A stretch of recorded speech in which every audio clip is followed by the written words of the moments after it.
guys, this is Alea Jen and welcome back to my YouTube channel. So for today's video, ayun yung sabi ng ibang mga helper na kapag nagbe-break sila ng contract and nasa harap sila ng amo, yung sinasabi pala natin na lakasan mo yung loob mo, ganyan-ganyan. Pag nasa harap na pala, hindi pala natin magawa.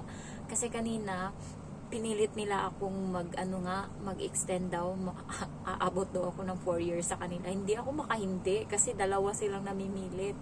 So wala akong magawa. Umuo ako, pero alam ko naman sa sarili ko na anytime pwede ko naman, verbal lang naman yon, di ba? Usapan lang, wala naman akong pinirmahan, so okay lang. So nakaupo kami kanina and then wala na ako kasing trabaho, so yung bata nag-aaya na maglaro, and then yung nanay nilalaro niya yung bata pero ayaw ng bata, so lumapit ako, nakipaglaro ako, and then yung tatay nandyan din nagkakalikot ng laptop. So bigla-bigla nagsabi yung nanay na ay sunod na linggo pala magbabakasyon kami, sabi niyang ganon. Gusto mo umuwi ng Pilipinas 7 days, sabi niyang ganon. Ako guys, gusto ko talaga umuwi kasi yung pera wala talaga, pero gusto ko talaga umuwi, promise, gusto ko talaga umuwi. Naiyak ako ngayon, gusto ko talaga kasi wala akong pera. Makita ko lang yung mama ko, makita ko lang yung gusto ko yun, kaso yung pera lang.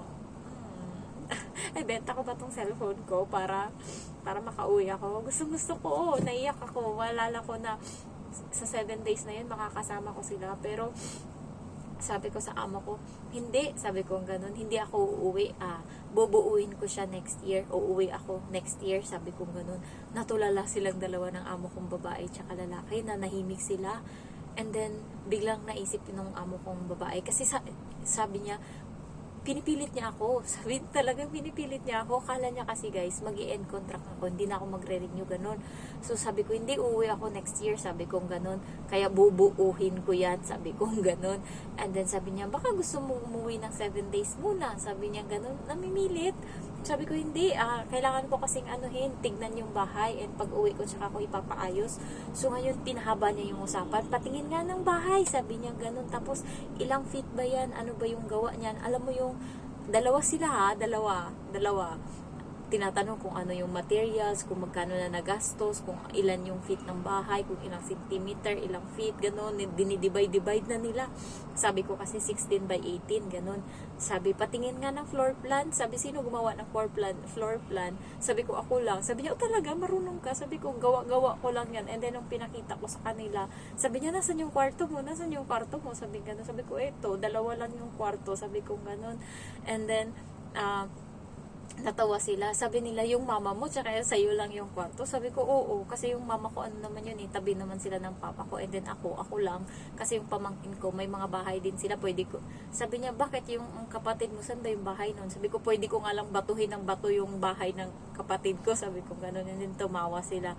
Tapos, ayun nga, pinipilit nila ako na umuwi. Yun pala, yung ng amo ko, baka hindi na pala ako babalik, baka mag-finish contract na ako. Yun yung inahabol niya. Tapos sabi ng amo kong babae, basta babalik ka, tatapusin mo yung 2 years and then uuwi ka, pero babalik ka. Sabi niya ganun sa akin. And then sabi naman nung lalaki, hindi, babalik yan siya kasi 'di ba, hindi mo pa matapos-tapos yung bahay mo. So sa 2 years hindi pa yan tapos, sabi gano'n ng amo kong lalaki. Hindi pa yan tapos, ano pa yan, 4 na taon yan bago matapos, sabi niya gano'n. Tapos nagtawanan silang dalawa. Nagtawanan sila guys, mga tarantado. Di natawa din ako. Ano yan? Sure ako, pagpapagawa ng bahay, 4 years, kasama na dyan appliances, sabi niya, tsaka mga furniture, 4 years mo yan nagagawin, sabi niya gano'n sa 4 years yan dyan, sure ako 4 years, sabi ng amo kong lalaki. Tapos natawa na lang ako, sabi niya, basta magre-renew ka, di ba, 4 years ka dito, sabi gano'n ng amo kong babae, din yung lalaki. Tapos yung bata, gano'n din. Sabi ko, gusto mo ba mag-renew ako? Sabi ko sa bata, nandyan din yung mga parents. Sabi ko, gusto mo ba mag-renew ako? Araw-araw tayo mag-aaway. Sabi ko, ganun sa bata. Yung bata na tahimik, natingin sa akin. Tapos gumiti. Wala na. 4 years ka na dito ha. Sabi ganun nila. Tapos, ayun. Umuo lang ako. Pero hindi ako abot dito ng 4 years. Guys, sure ako, hindi. Hindi ko alam. Pero, pagod na ako, hindi ko na talaga kaya. Hindi ako pagod sa kanila, sa ugali, walang pressure sa kanila. Pagod ako sa sarili ko na, alam mo yun, gusto ko ng pahinga. Ang tagal-tagal ko na nagtatrabaho. Kung alam nyo lang yung pinagdaanan ko, di ba? 16 years old pa lang ako, nagtrabaho na ako doon sa palengke sa amin. And then 17 lumuwas ako ng Manila, and hindi ganun kadali yung pinagtrabaho ako sa Manila. Kantin guys, yung kantin na karinderya sa City Hall. Alas 5 pa lang, dapat nandun na ako sa may karinderya, and uuwi ako alas 9 na ng gabi. Alam mo yung naglalakad ka sa daan, nakatulala ka na lang, pagod na pagod ka, and then Sabado, dapat yun yung pahinga mo. Kaso, alam ng kapatid kong lalaki na sahod ko, sila nagsasabong. So, imbes na natutulog ka pa ng alas 6, kasi nga, ang haba ng 5 days kang pagod Alas 6 na yung tulog mo, gigisingin ka, manghihiram ng pera pang pamasahe. Pagkatapos niyan, pagising mo, hindi ka na din makakatulog, so gigising ka na ngayon. Maglalaba ako ngayon ng damit nilang dalawa, construction worker sila.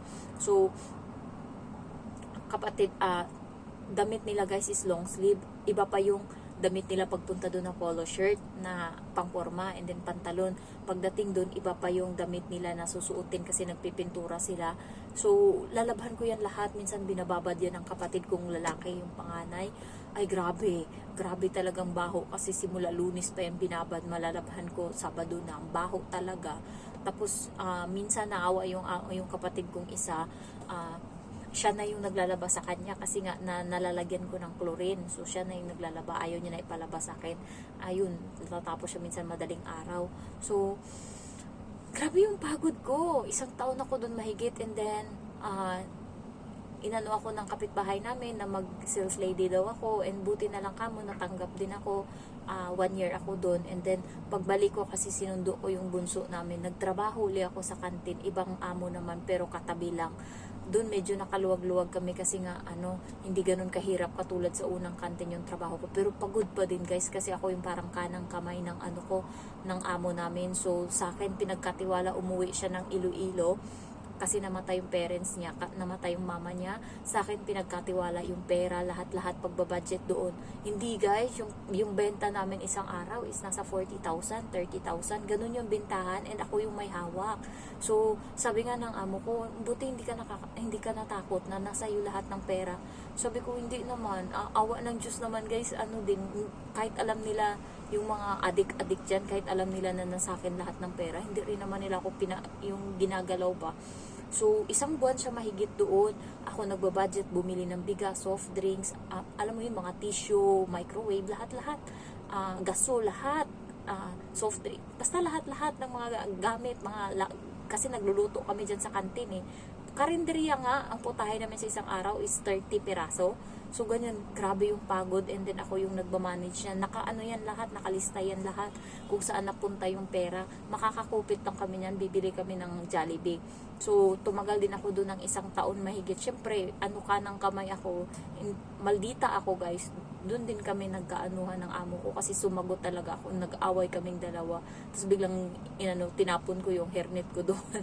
Tapos kinuha ko yung bag ko, umuwi ako. Akala nila pride ko lang yun. Akala nila lalamig lang yung ulo ko, and then babalik ako. And then, yung nangyari? Martes, Huwebes, Miyerkules yung nangyari, and then nagpahinga muna ako. Huwebes, nag-apply ako, and then Biyernes natanggap na ako. Biyernes, natanggap na ako sa trabaho, duty ako ng 1:00, so gumising ako 10:00, munta ako doon sa kantin, and then nagsorry ako. Syempre alam ko din kasalanan ko, may-ari yun So nagsorry ako sa kanya, sabi ko, ate sorry, sabi niya okay lang, duty ka bukas, sabi niya ganun sa akin.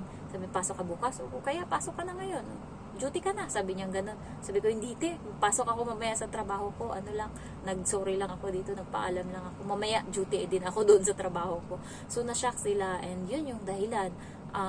Yun yung last na trabaho ko bago ako pumunta dito sa Manila. Naka 8 years ako doon, and yun medyo hindi naman ganun kapagod, pero tulala din ako minsan, lalo na kapag kasi ako din yung OIC doon. Kapag alam mo yung walang benta, kasi nananapan kami ng benta, nape-pressure kami dyan, kahit na ako yung top 1 sa lahat, pero pagdating sa matutulala ka pa din talaga kasi nga ang laki ng expectation sa'yo. So nakakapagod din, pero hindi ganun kapagod katulad dito. At least doon araw-araw akong, siguro kung nandun pa ako, yung cellphone buong araw ko yung hawak, ballpen tsaka cellphone lang yung hawak ko always. So, ayun, kaya pag ano dito, napapagod na talaga ako. Pero kailangan ko pang tiisin ng konti. And then naghaharutan lang kami kanina ng amo ko dito, tawanan kami, and sabi ng amo kong babae, sabi niya, nakita mo ba yung mukha nitong, aywan ko ba't napunta dun sa mukha nila nung mga kabataan pa nila. Nagtanong pala ako kung ilang taon ka nagpakasal. Sabi kong ganun sa kanya. Sabi niya, ano ako, 28. Sabi niya, yun na yung pinakabata na pakasal dito sa Chinese. Sabi niya ganun. Kasi karamihan dito, 30 na nagpapakasal. Ako nga, bata pa. Kasi kami, nitong sir mo is maaga kaming nagkarelasyon. Bata pa lang kami. Nag-aaral pa lang kami. Sabi niya, nagkarelasyon na kami, kaya tagal namin talaga, nagpakasal na lang kami. Sabi ng amo kong babae, ewan ko ba ba't ako napunta dito, parang charity yun, pinulot ko lang yan, charity yan. Sabi niya ganun, ang pangit niyan. Sabi niya ganun, sabi niya, nakita mo na ba yung mukha niyan? Sabi ko, yung octopus car doon, sa likod ng octopus may mukha niya doon. Sabi niya, hindi, mas may pangit pa doon. Sabi niya ganun, tapos tawa kami ng tawa. Sabi din ng amo kong lalaki, talaga ba? Tignan mo yung anak natin ngayon, kamukhang kamukha ko yan, di ba? Cute, di ba? Maganda. Tapos sabihin mo, pangit ako. Sabi ganun ng amo kong lalaki, tawanan na naman kami. And then sabi, hinalungkat ngayon ng amo kong lalaki yung mga picture nila. O tignan mo dyan, di ba? Pugi naman ako dito, cute naman ako dito, sabi ganun. Di, sabi ng amo kong babae, mataba ka na dyan, hindi yan, may mapayat ka, sabi ganun ng amo kong babae. Sabi ko nga sa mama nito, sabi ng amo kong babae, na kailangan ko tong alagaan, kailangan ko tong palakihin, parang bata to pinalaki ko, kasi dati payatot, walang future sa buhay, sabi niya ganun, walang pangarap sa buhay, sabi ganun ng amo ko, kung babae. Sabi ng lalaki, talaga ba? Sabi niya, bakit? Totoo naman ang ginagawa mo dati, wala kang trabaho, nagko-computer ka lang, nagsi-cellphone ka lang, sabi gano'n ng puro ka laro ng computer, sabi ng amo kong babae. Tapos nagtatawanan lang kami, sabi niya, huwag kang magpapaloko sa lalaki, Jen, sabi niya gano'n.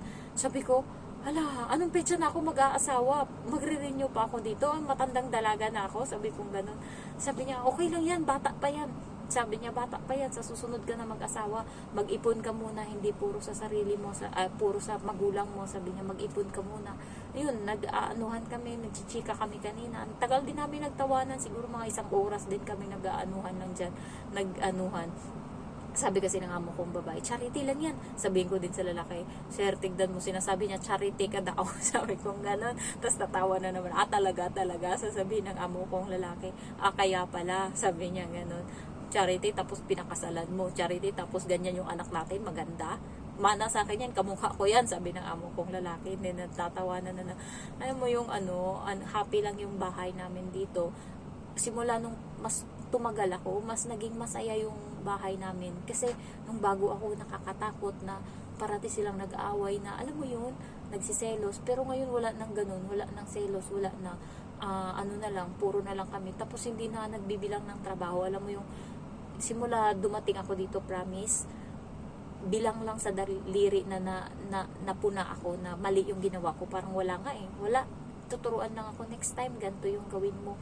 Pero hindi ako sabihin na, tanga mo naman, bobo mo, gano'n. Wala. Tapos, parati akong nababati dito pag masarap yung pagkain. Halimbawa, yung sabaw. Kahit sabaw lang yan, guys, sabihin na ng amo kong babae na, hay, ang sarap ng sabaw. Sarap. Tapos, yung lalaki, pritong, lang yan, beef. Ano ba yung beef? Baka. Pritong baka lang yan. Paglabas ko ng CR kasi naligo ako, and then kumakain sila, binati pa ako, sabihin ng amo kong babae, Jen, sabi ni sir, masarap daw yung pagkaluto mo ng karne, ng baka. Sabi, oo, masarap, sabi ng amo ko. Mga ganun lang, guys, konting na-appreciate nila, lalo yung sabihin nila sa akin na ang efficient ko daw, ginaganon nila ako, lalo pag, alimbawa, may dala akong mangkok, and then kailangan ko ng panlagay dan, and nakikita nila, nasa akin na lahat, bit-bit ko na, and then nagpunta siya ng kusina, sabi niya sa akin, kakain na ako, Jen, and then nakatalikod ako, nagsasandok na ako ng kanin. So pagtalikod niya, sumunod na ako sa kanya, bit-bit ko yung kanin. Nandyan ka na, ba't ang bilis? Sabi niya ganun, sabi niya, napaka-efficient mo talaga. Tapos natuwa, alam mo yung yung babae is dinagdagan pag, oo, napaka niyan. Alam mo yung kahit na tamad ako, nagsi-cellphone, pag cellphone, guys, totoo, promise, halos minsan umaabot ng 1 oras yung cellphone ko. cellphone lang ako niyan, nasa harap ng CCTV, hindi ako nasisita. Totoo yan, hindi ako nakarinig na pinagalitan ako dahil nag-cellphone ako. Minsan, kumakanta ako dito, ayan, ako lang mag-isa. Minsan, na kahit nandyan yung bata, kumakanta ako nag-aanuhan kaming dalawa. Ginagaya na nga ng bata yung Paro-Paro G. Alam na yan ng bata, kantahin kay Paro-Paro G. So, tinuturuan ko siya ng mga Pilipino. Sabi niya nga sa akin, ang galing ko na mag-Pilipino, Jen. And then, di ba yung Ilonggo is, kahawig ng Spanish. Sabi niya, ang galing ko na din mag-Spanish. Tinuturuan mo ko. And then, yung jowa ko kasi is Spanish yung salita nila. So, tinuturuan ko siya ng konti. So, ayun nga, naano na siya. Pina-proud na yan siya pag sasabihin ng ibang tao, ganyan. Ano yung alam mo? Marunong na ako mag-Spanish, Filipino, English, Mandarin, Cantonese, gaganon agad yung alaga ko. So, natutuwa yung amo ko sa akin kasi pagdating sa bata, hands-on ako. Kahit nag-aaway kami ng bata, basta tingnan ko yan parati. And sa trabaho guys, wala ako masyadong palpak. Pag pinaluto ako, minsan nakaluto lang ako ng sobrang anghang. Hindi kumain yung amo kong babae pero hindi siya ganoon kaano. Sabi niya lang, ilang kutsara yung nilagay mong white pepper. Sabi ko parang 5. Sabi niya, sunod gawin mong 3 kasi maanghang. Alam mo, nakalahati niya lang yung lugaw. Lugaw lang yung pagkain niya, nakalahati niya lang. Pero hindi ako nakarinig na nagreklamo, nagalit. So, ayun lang guys. Sana mapunta kayo sa amo na mabait. And sana yung palitan ko dito or ang papalit sa akin is maano niya yung ugali ng mga amo ko kasi mababait sila. Kailangan mo lang talagang kilitiin or hulihin yung loob nila. Kasi guys, pag nahuli nyo, wala na silang pakialam kung nakaupo kayo dyan. Sabi nga sa akin, matulog daw muna ako kapag gabi na sila uuwi, mga alas 9. And then, umalis sila hapon. Sabihin na nila, matulog ka muna dyan, magpahinga ka muna kasi nga mamaya pa kami uuwi. Ang ginagawa ko, naliligo na ako para pagdating nila, hindi na ako maliligo mamaya. So, ganun yung mga, ang gaan na lang ang trabaho ko dito. Kaya, medyo nakakabawi na ako sa katawan. Dati 94 ako, ngayon 99 na. Sa susunod, magiging 105 na to. And isang linggo silang mawawala. Makakaluto ako ng Balenciana, guys. Ayun yung gusto kong lutuin na hindi ko magawa. Makakaluto ako. Yay! And then, ipapatingin ko sa mga kaibigan ko. So, thank you for watching and excited na ako na lumaya sila para makaluto ako. And alam ko yung technique kung paano magluto dito na hindi natin kailangan maghirap. Sa rice cooker pala natin lutuin. Sinabi ng kaibigan ko na Ilonggo din. Gisahin mo muna siya sa kawali. Yun, yung karne, lahat-lahat. Gisahin mo muna. And then, pati yung bigas. Tapos, ilipat mo siya ngayon sa rice cooker. And then, lutuin mo siya doon. Bawasan mo lang ng konti yung niya, yung tubig niya. And then, lagyan mo ng gatas pag malapit na siyang maluto. So, ganun yung ginagawa. Halu-haluin mo lang. So, sa rice cooker, kasi diba, non-sticky yun. Hindi yun didikit. Ayun lang guys. Excited na ako magluto. Thank you for watching and I love you all. Bye-bye.